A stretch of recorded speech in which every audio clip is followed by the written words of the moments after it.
It's always been difficult for me to describe what I do because I do a lot of different things. And to some people, they don't always seem cohesive. They make sense in my brain, but not necessarily to a generalized audience. I know better than to try to do things on my own. I always start by doing it on my own, but that's really just to get the thoughts out of my head and onto paper, digital, or otherwise. And I always knew that I would need a professional to tell me whether my thoughts were going in a right direction or completely off base. Most clients, maybe 80 to 90%, come to me saying, I have a story, but I have no idea how to put it into words. I know what I do, but I don't know how to describe it. I don't know how to share it in a way other people will understand. There's the production side, there's the consulting side, and there's the fractional management side. How do you make those all work? Like so many of us human beings, we all kind of have split personalities. We all have split personalities, right? No? Oh.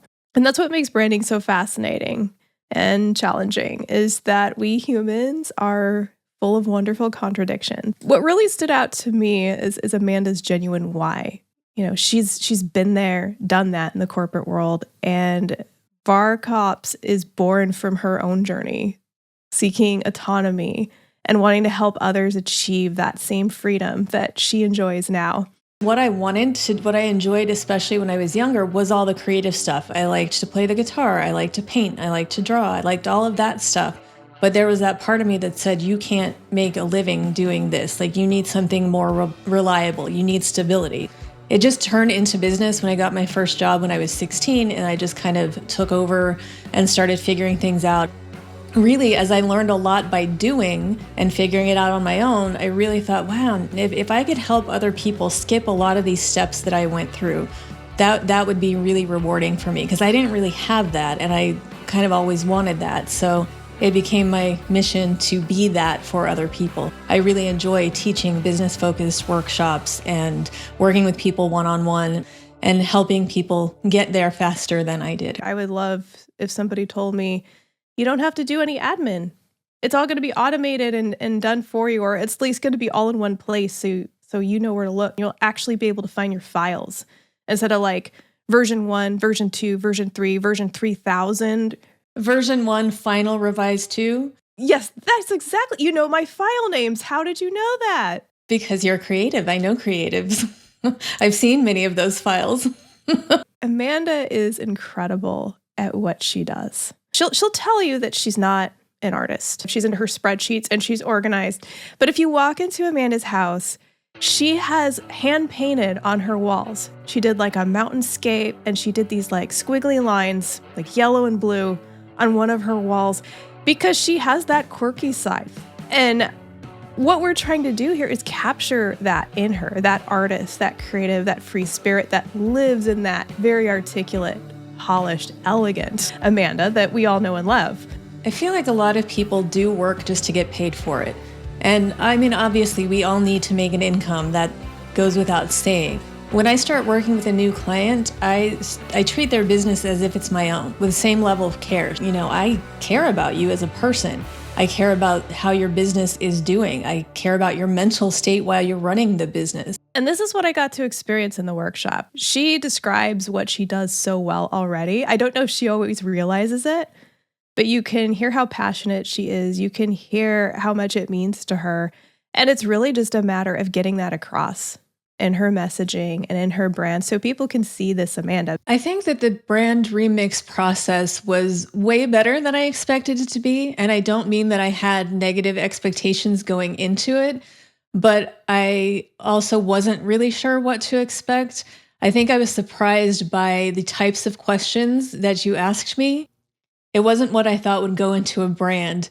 Mostly because you turned my brand into a character and you asked about its personality. And I never thought about my company in that way. So it was really fun to get out of the normal, this is what you think colors should be, and this is what message should be, and really get into what it is that I'm about and also what my company is about as a reflection of me and what I do. And your workshop was so much fun that I didn't realize that time was going very quickly. And by the end of it, I thought, oh, are we done? Or did we just have a conversation? Because I didn't realize that so much work was being done through such a fun chat. So through the workshop we did together, a clear picture started to emerge of who Vark Ops is as a brand human. And we're talking about a brand that I would describe as competent and trustworthy. Absolutely essential, especially when you are handling the backbone of someone's business. It can be difficult to communicate something like competence or trustworthiness, especially when you are trusting this person with your bank account information. You have to come across as credible. She really understands a client's unique needs. She asks questions. She is very dependable, and she is a problem solver. That's what she prides herself on. She will keep working at it until she figures it out. One of the lines that came out of our workshop was, "You didn't start a business to do what everyone else has done." I like to be open-minded, and in the process, I get to learn new things too, which I think is way more fun than just doing the same thing all the time. So I don't want to be a traditional consultant. My experience in general is that everything is very much a template, and they stick everybody into the same exact process. And I've worked with people who really want to put me in that box, and I don't fit in that box. You can tell me that the best way to get visible is to post on social media every single day. I'm not going to do it. It doesn't feel true to who I am.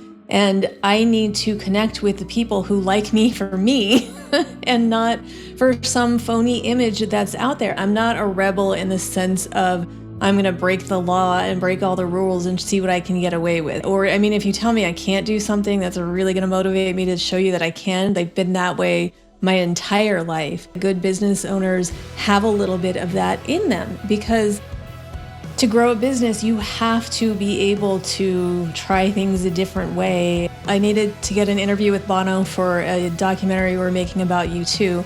That management team was not being as helpful as I wanted them to be, so I got on a plane, flew one way to Canada, found Bono himself and asked him what we could do, and then we got the interview.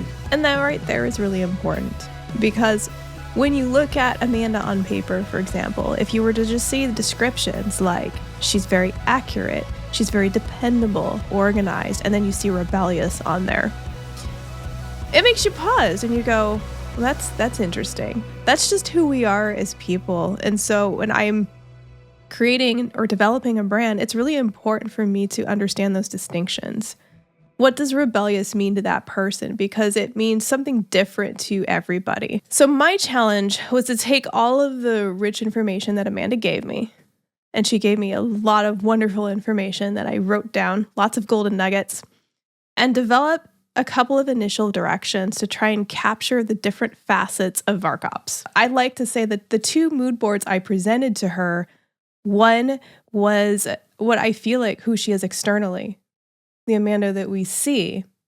And the other one is more internal, like what's going on internally, what's in her heart. They're both the real Amanda. But when you're talking about a brand like Vark Ops, that message needs to be crystal clear. And this first direction leans very sophisticated experience. It really highlights that trustworthiness, the fixer, the chaos tamer. I didn't want it to be too stuffy and corporate, because remember that Amanda is not a consultant. She works with a lot of creatives, and she does have that wonderfully quirky, offbeat side to her that people love. How I did that was taking little bits of art, like abstract art, and then taking that abstract aardvark, because we all know that aardvarks are a big part of Amanda's life. My initial reaction was that this feels true to me. It's clean, it's streamlined, it feels a lot like me. The picture of the house there, just for reference, is not my house, but I really would like to have that space in my world. The primary thing that people get from me is this side.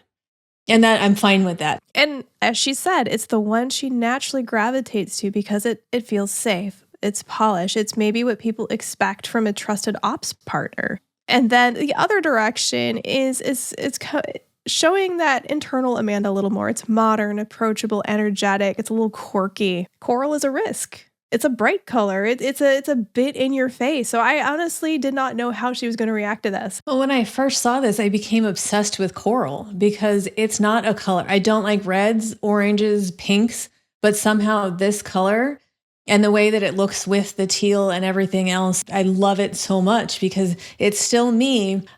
What I also noticed, this font, and this is what I would normally go for, the kind of bolder, but I liked the other one better. Seeing the two options, it's almost like this is what I used to go for, and the other is what I go for now. And I feel overall, while I like this, it's a little too playful for me. It's not like you can pull one thing from one and one for the other because everything goes together in a cohesive and intentional way. So of course, what do I want to do? I want to stick with the first one, but I want that coral. Don't take the coral away from me. That's why I said no mixing and matching, because they really were developed to be strong. Each one is strong message and direction on their own. It was more, which direction is she going to go? Is she going to go a little more elegant and conservative, or is she going to go a little bit more rebellious and bold? There were two very distinct options that you gave me, each which filled a certain part of my personality, but being able to really see visually how everything came together and to see the two different options and listen to you explain how those options would sort of reflect into the world if they saw them. I really liked elements of both. And even though you asked me not to, I tried to mix and match them from the beginning because I really wanted to include all of them.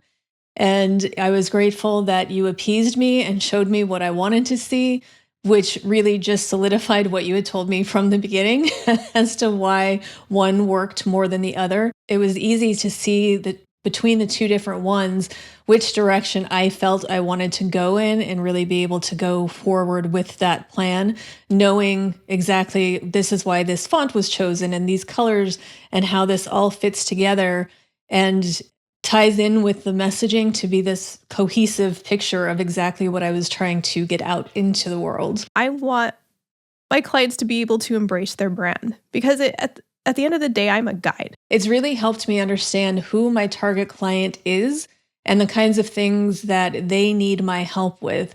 So yes, I do a lot of things. Yes, I can help you in a lot of different ways. But having a very clear focus on these are the types of people who need me the most right now, it's shifted the way that I look at and approach new clients that I'm going to start to work with. The brand remix works really well for people like me who have a lot of different offerings because it helps streamline what those offerings are. We don't have to put ourselves into a box to do a lot of different things, but we do need to connect with people in a way that makes sense to them, not just to us. The most exciting thing to me was seeing how it all came together. And I really want to focus on the messaging because I can be very long-winded. So being able to get into my head and really just pull out the important bits of what was rolling around in there and make it into an easy to understand message that those people who I want to work with can really understand. And then seeing how it all tied together with the colors and the logo and the overall feel, it was exciting to me because it took it from concept to reality. The brand remix really helped me refine what I already knew that I wanted to do. It just made it better.